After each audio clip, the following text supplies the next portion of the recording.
Good evening, everyone, and thank you for joining the Parramatta River Catchment Group's Riverfest Roof to River webinar. My name is Nell Graham and I'm the coordinator of the Parramatta River Catchment Group. We're an alliance of Parramatta River Catchment Councils, state government agencies and the community, all working together to make the Parramatta River swimmable again by 2025. So today's talk, Roof to River, will put the spotlight on stormwater issues. We'll go through some of the issues that stormwater creates and the differences between household wastewater and stormwater. We'll look at some solutions, both for your home and also infrastructure that gets installed in the public domain. So this is something that I've run as a live kind of tour before. I've never done it in this way. And it's usually over a couple of hours. So this will be a different experience. I'd also like to introduce Jasmine Paget, the PRCG River Keeper. Jasmine will keep an eye on the Q&A and bring your questions up at the end of the presentation. So just a little housekeeping. If you have any questions, so during the presentation, just type them into the Q&A box and we'll either answer them or wait until the end to ask them and answer them. So also your microphone will be muted the entire session, and we may go a little bit over time, possibly to 7:45, but it depends on the questions. So firstly, I would like to acknowledge the traditional owners of our land and water and pay my respects to their elders past, present and emerging. So here is a picture of the Parramatta River catchment. It encompasses 11 local government areas. Catchment is about 266 square kilometres and starts from Black Crown Creek in the west to Cockatoo Island in the east. The river is around 19 kilometres long with 14 main tributaries and many more little creeks and channels crisscrossing the catchment. The river starts as a freshwater creek in Blacktown Creek and then becomes saline below the weir in the Parramatta CBD, where it's influenced by the tides. The population in the Parramatta River catchment is nearing 1 million people and growing. So now more than ever, we need to look after our river and the water quality that's entering it. So what is a catchment? Well, in simple terms, it is the area from which rainfall flows following the slope of the land into a river, lake or body of water. This diagram shows a natural catchment and the arrows highlighting the direction of water flow. So the water drains to the lowest point via the rivers, creeks, lakes, groundwater and wetlands. We all live in a catchment. So although we're here to talk about stormwater, I think it's important to highlight the difference between stormwater and wastewater from your home. Wastewater is the water you've used in your home, school or business, and it goes down the drain from sinks, baths, showers, laundries and toilets and other drains inside the building. So the wastewater is pretty well 99% water, and the remaining 1% is made up of things you've added to the water as you've used it. The sewer drainage in your home is a system of underground pipes that carries your waste and sewerage from your kitchen, bathroom, laundry, sinks and other plumbing components in your home. It's transported through these pipes to waste treatment plants, where after treatment, it's then discharged into our ocean outfall off Malabar.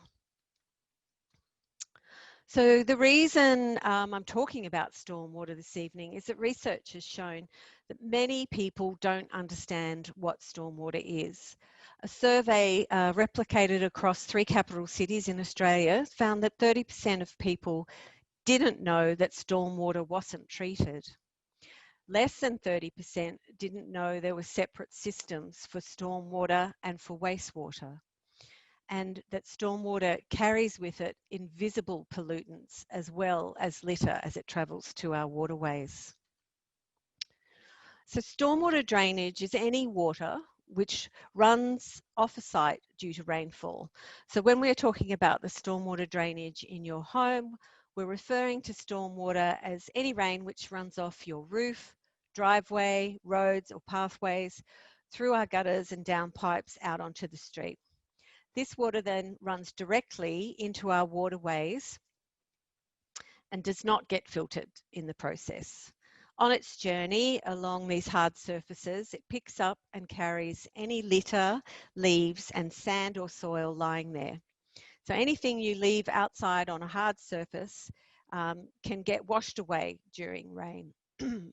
So as you can see, what we do in our homes and our behaviours, such as littering, can impact on water quality entering our rivers. Oh, excuse me.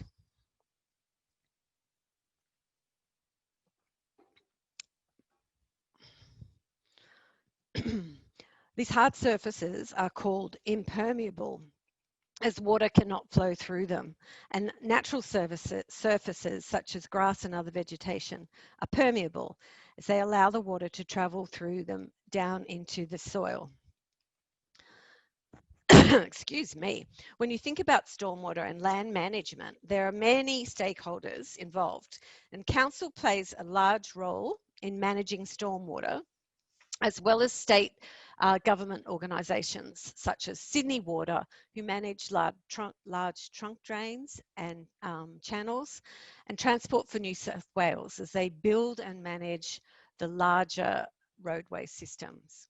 But a lot of land in our catchment is also in private hands. So we need everyone to play their part in the management of stormwater. Having large areas of hard surfaces in our homes contributes to this runoff.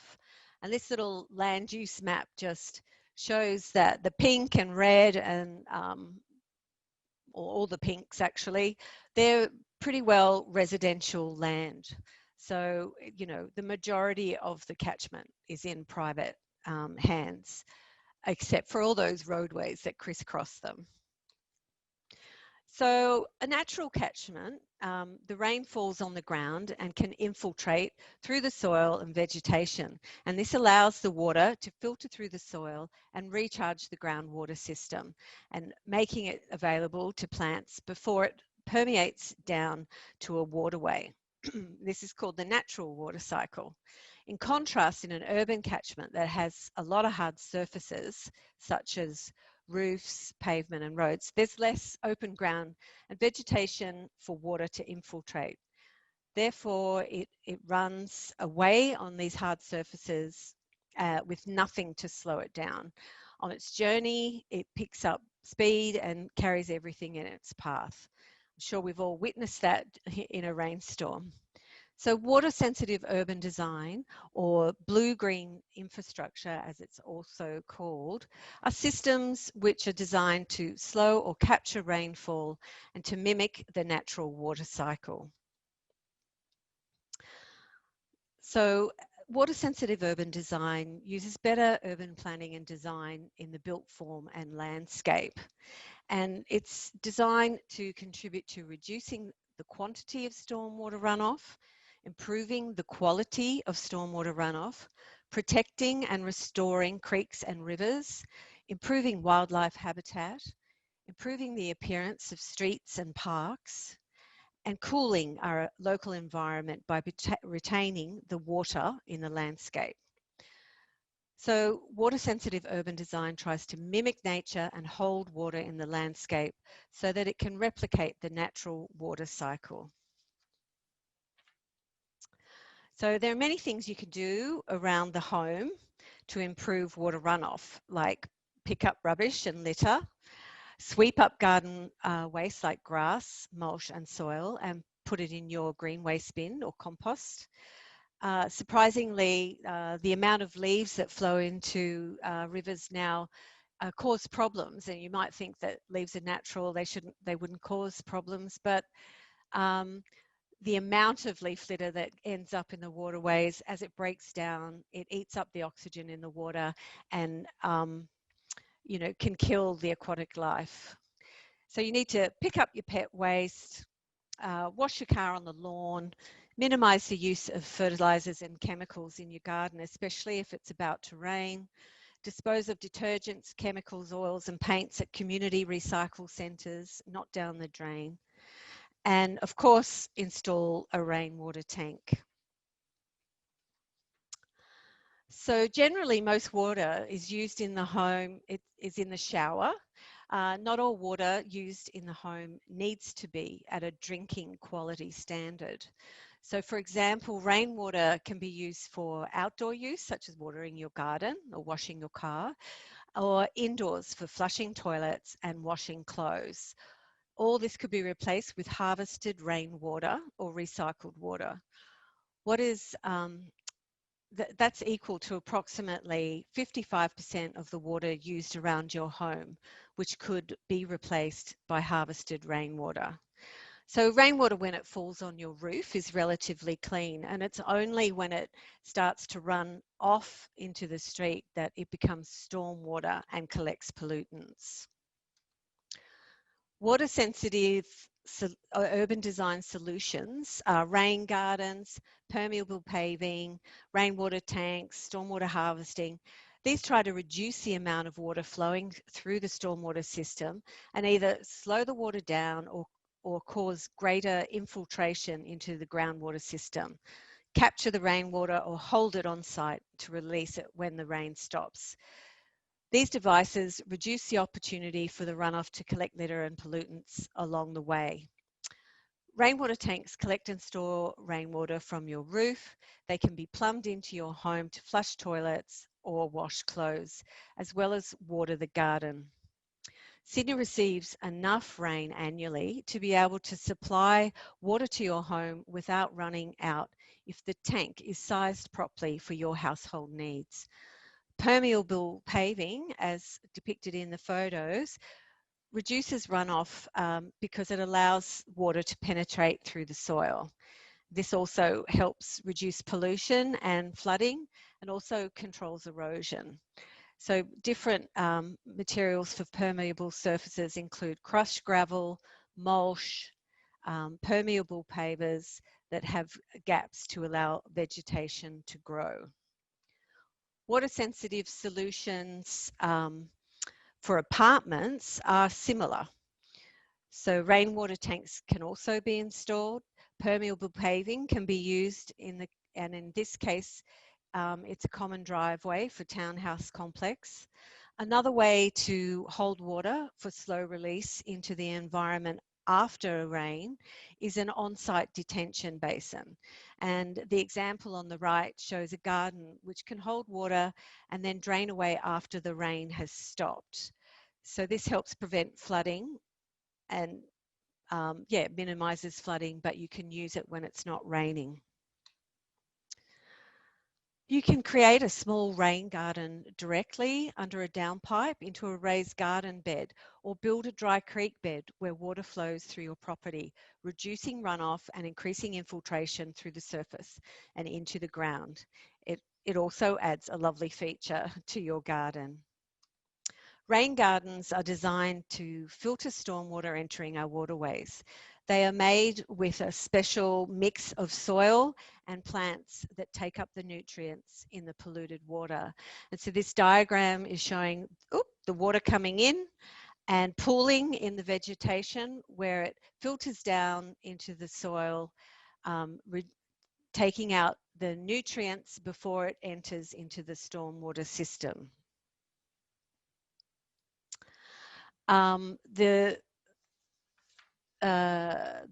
This rain garden shows how lush they can look once they've been established. So on the left was when it was first built, and then another picture of it as it's developed. And this provides a buffer to a natural area and is stopping the pollutants and weeds entering that natural native vegetation. So it also, rain gardens create beautiful habitat. Other types of treatment on a public scale are grass or vegetated swales, which are gently sloped open channels which slow down stormwater flow. They promote infiltration into the ground and remove coarse sediments. The buffer strip here on the roadway is often used in car parks or street verges, and it directs the stormwater from the road and also removes sediments and gravel from the stormwater. On the right is a street tree pit, and it's a special pit with an open grill that allows water to penetrate and filter through to the roots of the tree. It cleans the water before it goes into the stormwater system as well. And some have little cutouts in the gutter on the street that direct the water directly into that tree pit.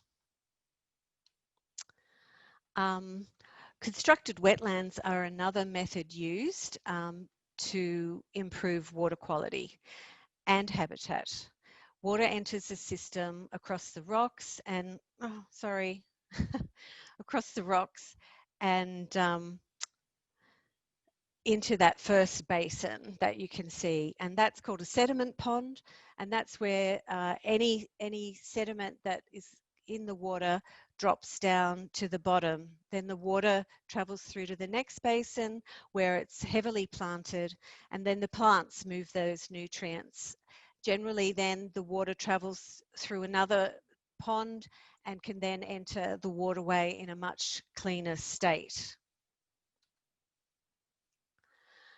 Riverbank naturalization is also important for improving water quality. Concrete channels were designed to move water quickly away from homes and property to prevent flooding. This fast-moving water, sorry, it's on an automatic, sorry. This fast-moving water doesn't allow for essential habitat and for aquatic animals.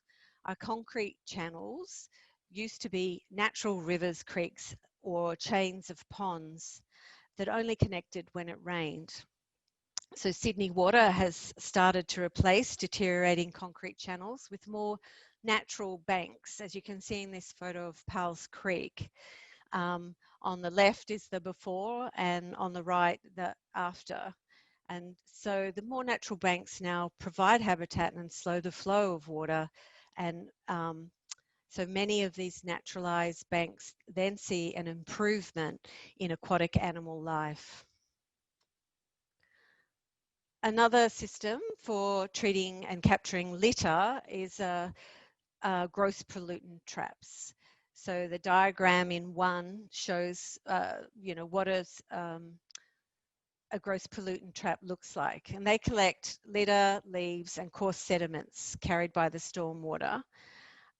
They're trapped in there, and picture 2 shows the amount of litter that a gross pollutant trap can catch. They're commonly installed in urban areas, in streets, but they do require frequent maintenance. They're generally hidden under our street, and so you can see in picture 4, you wouldn't even know what's there. And the photo 3 shows how they use a giant vacuum to remove the litter from a gross pollutant trap. Litter booms or traps are a very end of pipe solution. They trap the litter that's already made its way into our waterways, which isn't a great thing. They're good at trapping bottles and other types of litter, but one thing that they don't trap well are single-use plastic bags. And this isn't a good outcome for our marine life, as they often get tangled in it, or sadly they eat them mistakenly for a jellyfish. Also, we have cleanup events, and they're happening more and more, and to me this is really a last resort action. Volunteers do a great job in cleaning up our environment, but we all need to do our bit by not littering or picking up litter in the street before it gets to our waterway.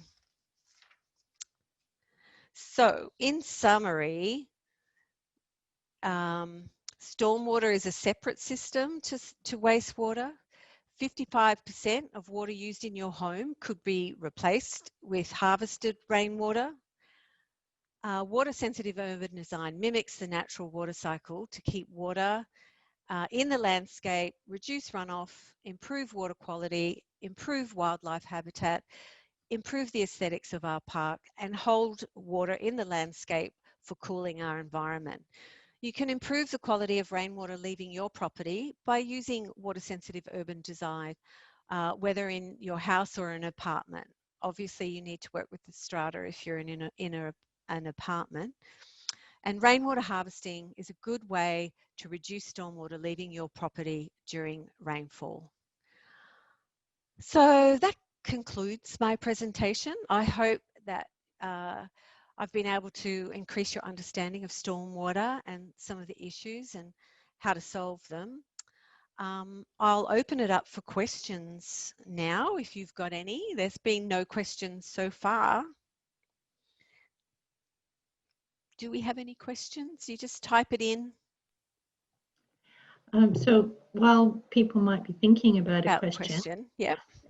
Could you talk about how do you design a rain garden for a house? Like what kind of steps do you go take?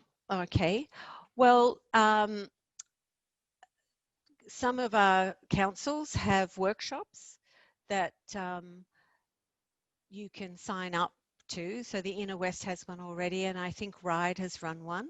And it's something that the Parramatta River Catchment Group are also looking at doing. And so to build a rain garden, you need to understand the lie of your land, where your stormwater is already going, and or you could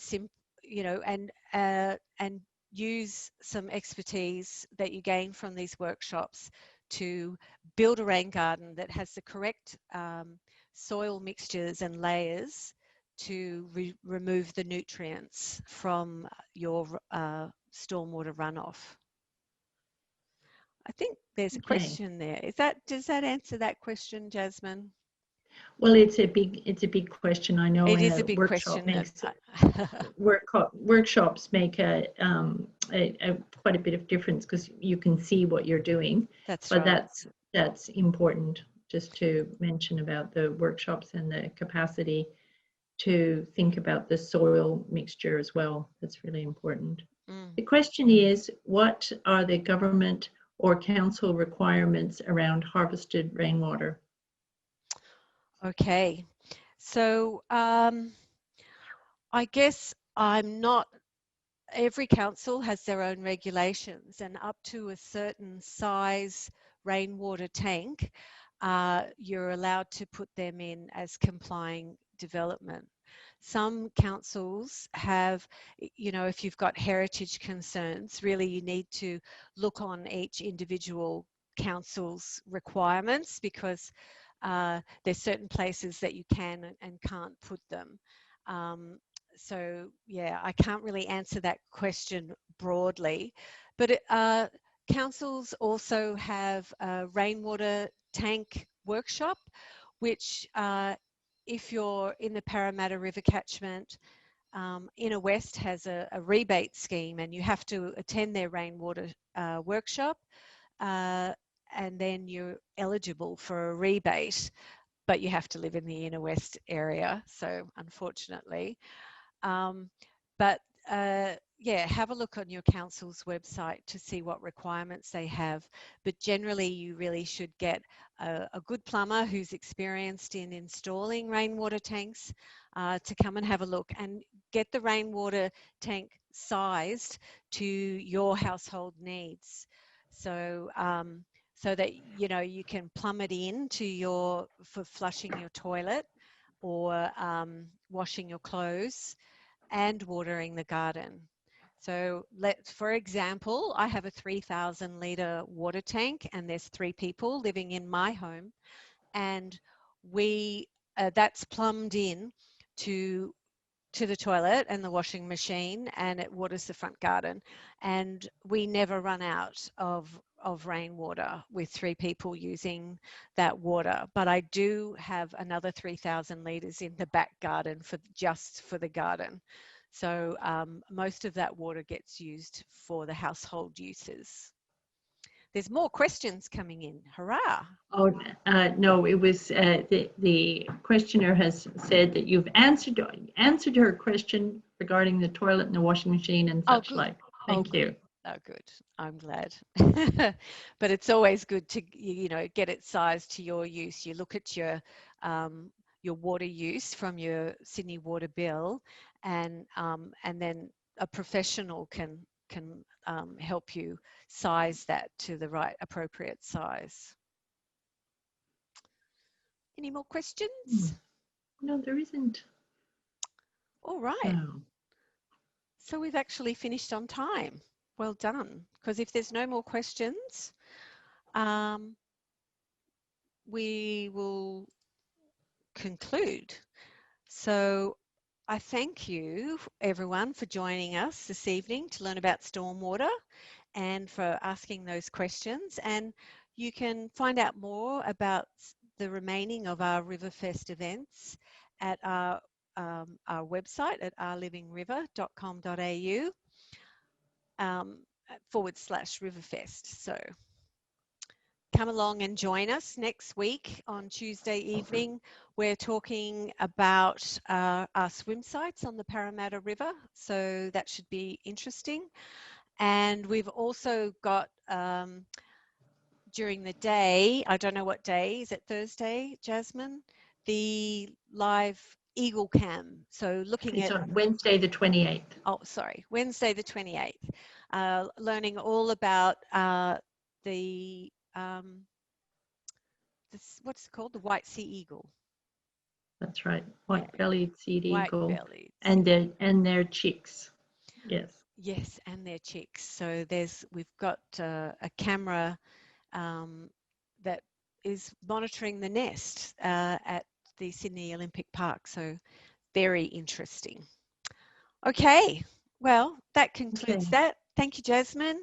Thank you, everyone, for listening, and we'll see you again at another event. Good evening.